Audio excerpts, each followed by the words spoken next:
Welcome back to my channel, fellow law enthusiast humans. I'm FCA, and today we are going to do a recap of days 10 and 11. Days 10 and 11 were on the 6th and the 7th, respectively, and they each focus mostly on one witness with a couple other witnesses in between, so we're going to go ahead and get into that. Day 10 continued to be a bit spicy with the cross-examination of Paul Gallagher, Lieutenant Paul Gallagher, who was at the scene with the leaf blower and the solo cups. He said he was a supervisor who made no reports, if you recall from day 9. And then he continued to be cross-examined about did he find taillight? He didn't find taillight. He found a broken glass. He was asked, well, if you found a glass, why did you not connect glass to the house? Because people have glasses in their home. He was like, well, I didn't know where the glass came from. So why didn't you ask the homeowners, is this your glass? If they said no, okay, well, there went that attempt. They also didn't canvass the neighborhood, which was asked after it had been noted that across the street was where Gallagher had gotten the leaf blower and solo cups. And that particular neighbor is also another cop who had and the argument was about if it was a Ring camera. It's not a Ring camera. It's from a different brand. It does the same thing. Yes, okay. And in my opinion, anytime non-experts, which is going to come up a couple times later, when a non-expert gets hung up on a certain word, because certain words mean certain things to experts, but when you have a civilian or somebody who's non-expert being really picky about certain words, that means something. That's suspicious to me. Okay, continuing on. And because that fellow officer across the street from 34 Fairview had a security footage, it was like, why didn't you ask to see that footage, secure that footage to see what could have happened to John O'Keefe since it's facing out? And I'll put that photo here and you tell me what it looks like, because Gallagher insisted that he had picked up packages for that particular cop who had been his superior at one point, and that the camera doesn't show out and wouldn't see across the street. It aimed down and only showed the porch, the stoop area. And then he was asked, did they canvass the neighborhood? No, they didn't canvass the neighborhood. Well, you knew that something had happened. We didn't know it was a homicide at the time. Okay, but there could have been an assault on a police officer, which is still a crime, even if it is not homicide. Even if somebody didn't die, there was still a beat up police officer. Wouldn't you want to get more information about that? I was doing what I was told. I thought you were a supervisor. I was not in charge, but you don't know who was in charge. Correct. Oh, okay. And so that argument continued. He was asked if he had seen any pieces of red taillight, specifically if he had seen 44 pieces of red broken plastic or anything like it. He said no. He was the one with the leaf blower in the snow in the yard where it happened. No plastic pieces. He also didn't find John O'Keefe's missing shoe and hat. Those were found after he left the scene. Another officer came on the scene, Kevin O'Hara, and Kevin O'Hara has been great. He's a part of the Massachusetts Police Department, but he did not work with Boston or Canton very much. He just works for Massachusetts and other areas. So him being very disconnected from this was interesting. He had a lot of reports. He had an amazing memory. He was complimented by both lawyers for his memory. He was great. Multiple times he was able to give verbatim what he said in the last trial. He knows his stuff. He knows his measurements. He wrote down all of his measurements. He memorialized everything in contemporaneous notes. Everything was kept in order for him. And he knew all of his stuff. It was like, do you remember what you said in the last trial about how far apart the shoe and the hat were from each other in the street? And he's like, yeah, it was about 10 inches to a foot, roughly. And that phrase, 10 inches to a foot, roughly, exactly what he said in the last trial. He was consistent. He stayed pretty neutral throughout cross-examination from direct examination. And it is odd that the shoe and the hat were found in the street. I have all of the questions. Why didn't Paul Gallagher see them hours earlier? Now, one could argue, this is opinion and speculation, that he was in charge with looking around the yard where the body was. He was not there when John O'Keefe's body was there. He was told around the flagpole, and he looked just in that area. Okay, but you have eyeballs. You don't see a shoe sticking out of the snow in the street. Where did you park? You don't see a hat in the road? And there was only a couple pieces of taillight found that day by Kevin O'Hara, who was collection evidence. And you know what? He used gloves. He had baggies, sterilized official evidence bags. Amazing. His level of professionalism and procedures is just such a far cry from the Canton police officer Paul Gallagher using a Get-Go Mart bag and Solo cups borrowed from a neighbor. It's astounding. Like, tell me you don't work for Canton PD without telling me you don't work for Canton PD, am I right? And then we went into the meteorologist who took up most of the day. The meteorologist it was the whole rest of the day with the meteorologist. Mr. Gilman, Robert Gilman, did a very good job. He was an enthusiastic person about his job. He was so excited. It seemed I got excited to get to talk about his job and his profession and everything. There was some back and forth between him and Yannetti about the word good. Like, what's good visibility? Good visibility means this to me. Okay, but would you say on this night there's good visibility? Well, because of this. Could somebody see this far in front of them? Okay, but that's not what that means. Okay, but I'm telling you what I need you to ask now. So forget the word good. And Yannetti eventually he goes, forget the good visibility part. Could someone see at this time of night this far?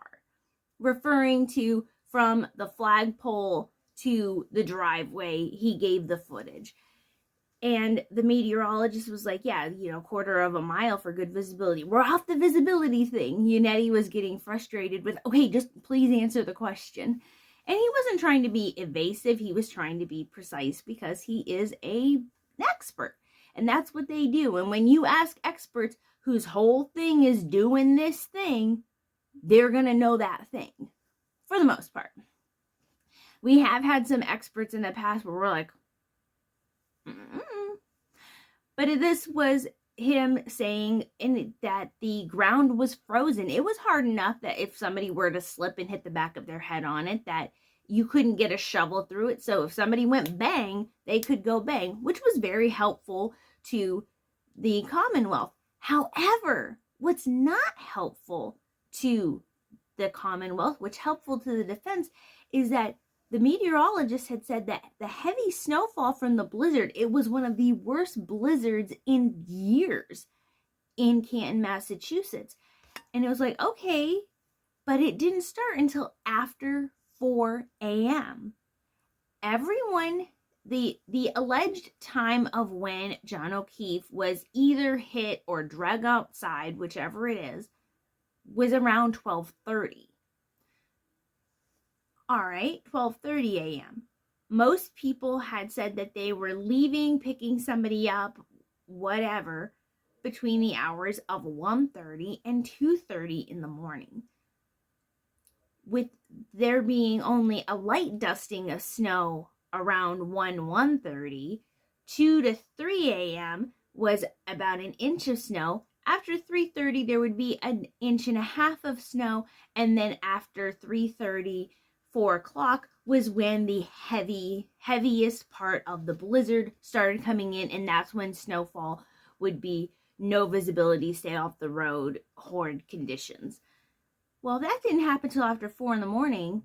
That means that everyone should have been able to see John O'Keefe if they left the Alberts house.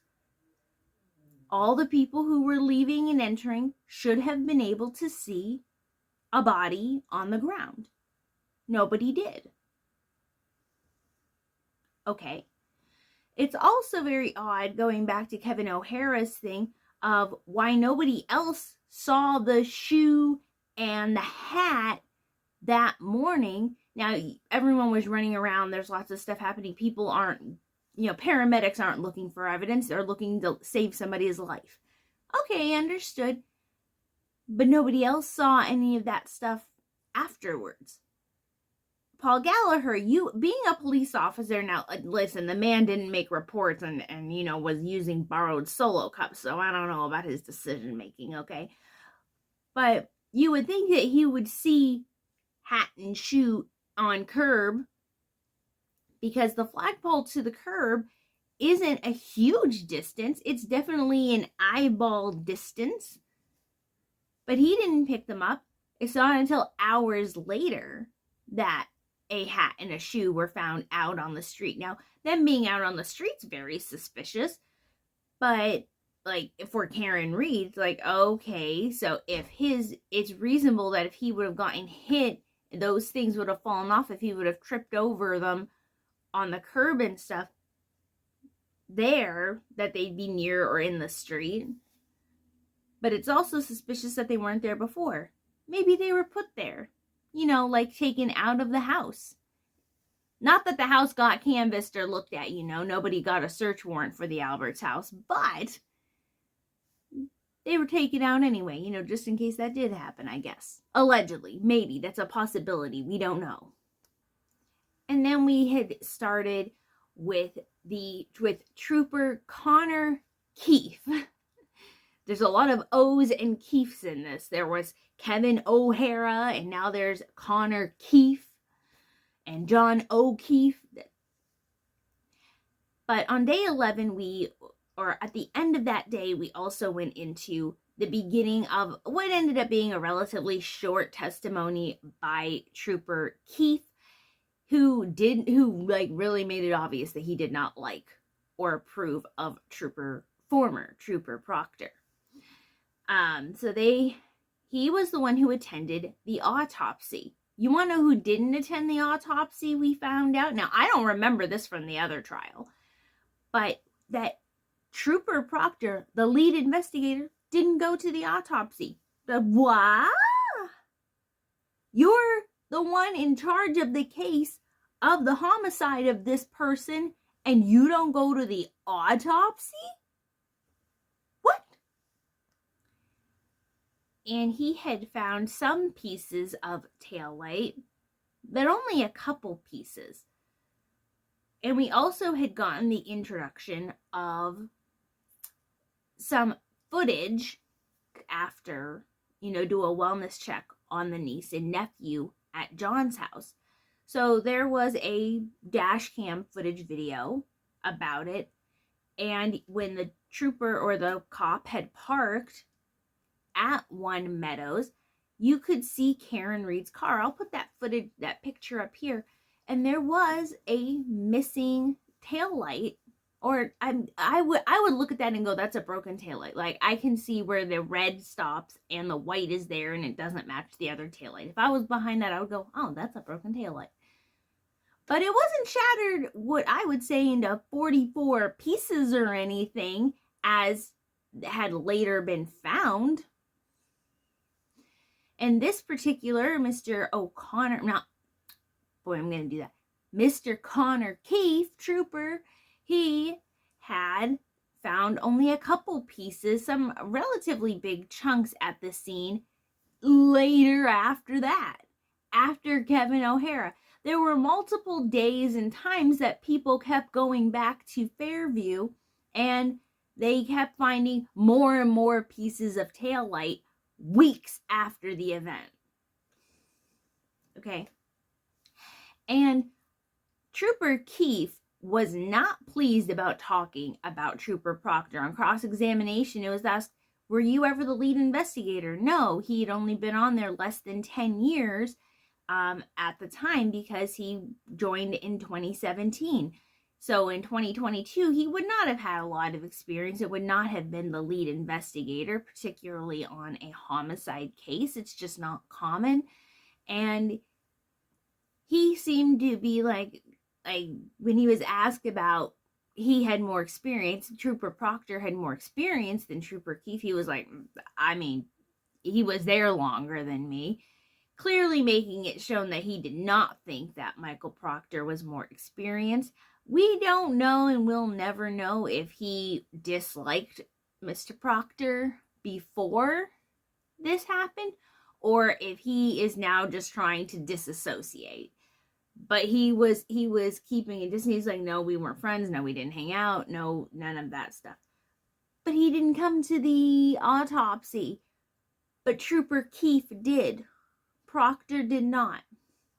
And he said, yeah, I don't know. There was talk about what did the medical examiner say at the autopsy happened to John O'Keefe. And Trooper Keefe, Connor Keefe, said, they didn't say anything. They told me what they found. I was looking at the body. They pointed some things out, showed where there were bruises, contusions, injuries, 2 black eyes, a swollen eye. Like, that's the stuff that was on there. There is no determination made at the autopsy or shortly after the autopsy. Anything unusual that is found, drained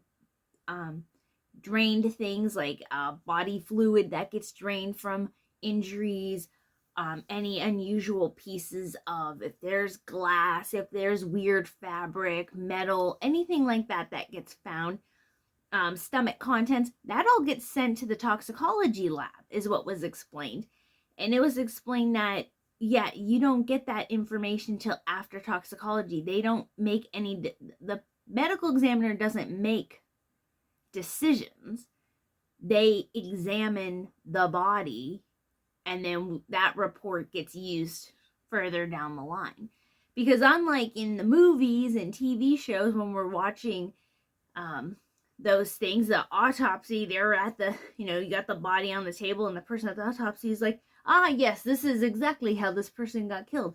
They have a time limit they gotta make in the movie or in the TV show. So they're like, you know what, that makes sense to us, just do that. But in real life, there's a whole bunch of other lab and testing and things that have to happen first. It's a much slower process. Excuse me. The rest of the day was mostly filled with the Jessica Hyde testimony. Jessica Hyde is the tax expert for the Commonwealth, and she was mostly pretty good. I really like listening to her because she's a teacher. She does teaching about the tech stuff that she does. She has so many degrees. She just had all the letters. She had an alphabet for a degree. Not PhD. She had PhD, CPP, MA, XLZ, the whole thing. Which was very impressive. Very good. That takes a lot of schooling and work. I couldn't imagine. But she was very good at being able to explain, okay, well, this phone said that there was deletions. Was there a manual deletion? And she goes, no, sometimes things aren't deleted. They're just taken to the background of the phone. She's like, for instance, if you are at and she was making this reference, she referenced that a restaurant, when you're at a restaurant in the dining area, and this table orders burgers and chicken, and this table orders pancakes and waffles, but the table with the hamburger and chicken ordered first, their food comes out. It's not that their food doesn't exist, it's that their food is in the kitchen. It's in the back, on the back bar. And she goes, it's not that it's not there. It's not that anyone took it away. It's just not in the front part of the phone, and you have to go back into it. She goes, things that are not looked at or attended to in a long time will automatically get sent back there, or over a course of time, especially for phone calls and phone logs, the front part of what the user can easily access, after a while, stuff just gets sent to the back of the phone instead of the forefront. And she goes, it's not that they're deleted, it's just that they're not accessible at the front anymore. Which I thought was very helpful. I was like, okay, I follow that. I understand that. And she did that multiple times, being able to give some very good, relatable examples of, okay, I can follow that. I can follow that. I understand that. That makes sense to me. But before she took the stand, there was some argument about her work, specifically a tool that she used in another case in Maryland that had deemed her work there unreliable, and she was limited in what she was allowed to testify to at that trial. And Alessi, he's our tech guy, he wanted to be able to ask her and bring into evidence this case. The judge met in the middle with this. There was an objection by Brennan, and Judge Canone said, listen, you can question her about this tool. You are allowed to ask her if she had ever been limited or had her work deemed unreliable. And you can mention this case to her. I'm going to limit that testimony, limit that questioning. You can only ask about, I think she said 2 questions specifically about the Maryland case directly related to the tool involved that relates to this case. And she goes, but I'm not going to allow it into evidence, and I'm not going to allow expansive questioning on it, but you can question her methodology as you can with any other expert. So that is what happened there. I thought that was a fair ruling. She met in the middle with that, and it was like, okay, good, that sounds good. And then Jessica Hyde continued to, have her data talked to and stuff like that. And then I lost my train of thought. Hold on.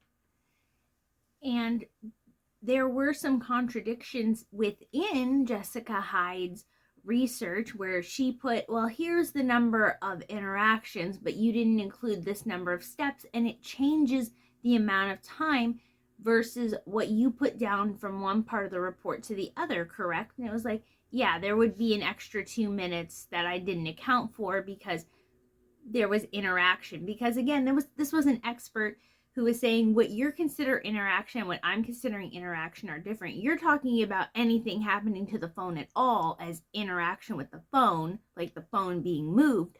I'm talking about a user specifically interacting with the interface screen of the phone.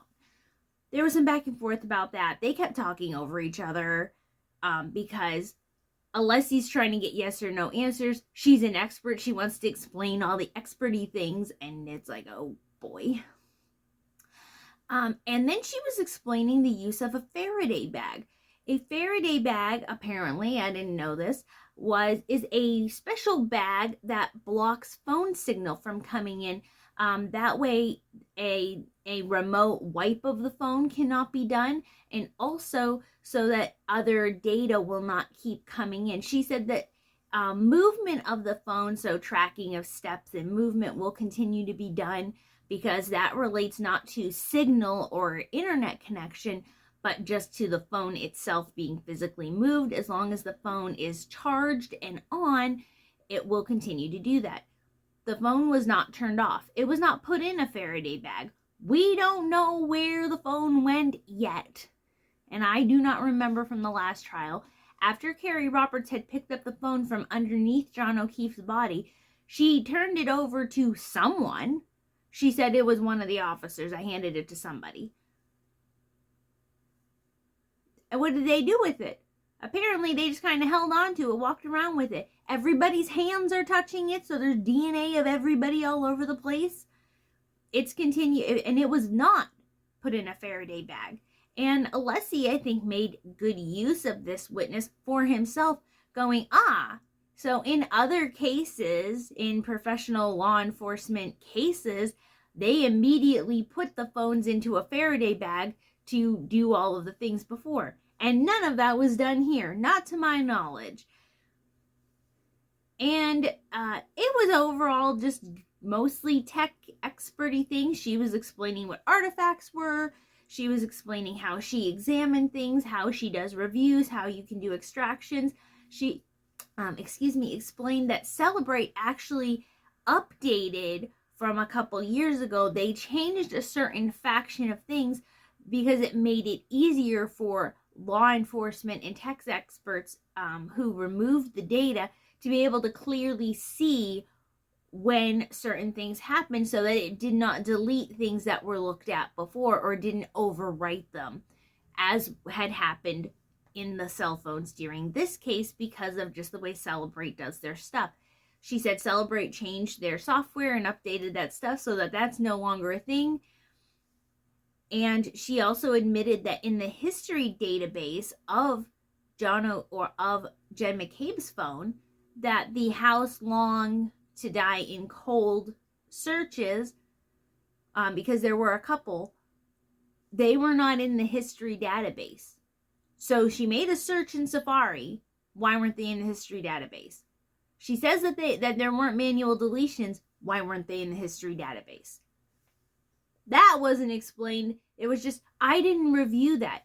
And when she was talking about other things she reviewed that also didn't come off well for her overall, she was like, she had access to other people's reports and chose not to review them, which she based some things off of other parts and not those. So it seems like she picked and chose, or at least that's the way Leslie made it sound.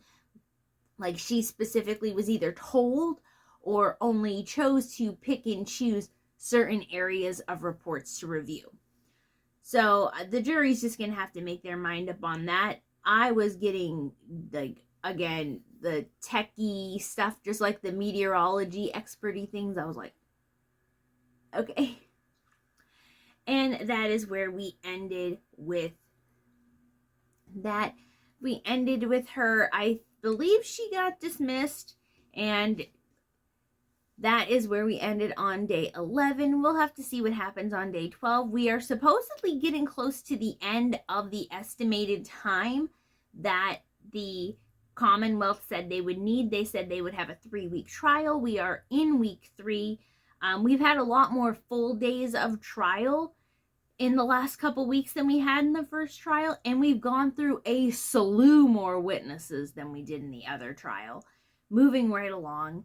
So we'll see. I imagine that just because of how long some of the cross-examinations have been, that we might have a couple days leaked over into next week for the Commonwealth's main case, but we will see. And we still have not gotten to a medical examiner. We haven't gotten to other law enforcement officers who found the rest of the tail light in the days and weeks following the incident. We still aren't going to have Trooper Proctor. And I'm like, are you, like, you have to call former Trooper Proctor, right? The prosecution has to call the lead investigator, or they don't. But it's going to look so bad if you don't. Like, I don't think there's any recovering from Proctor. I really don't. But we'll see. We'll see. And I will catch you guys in the next one. Bye, my lovely humans.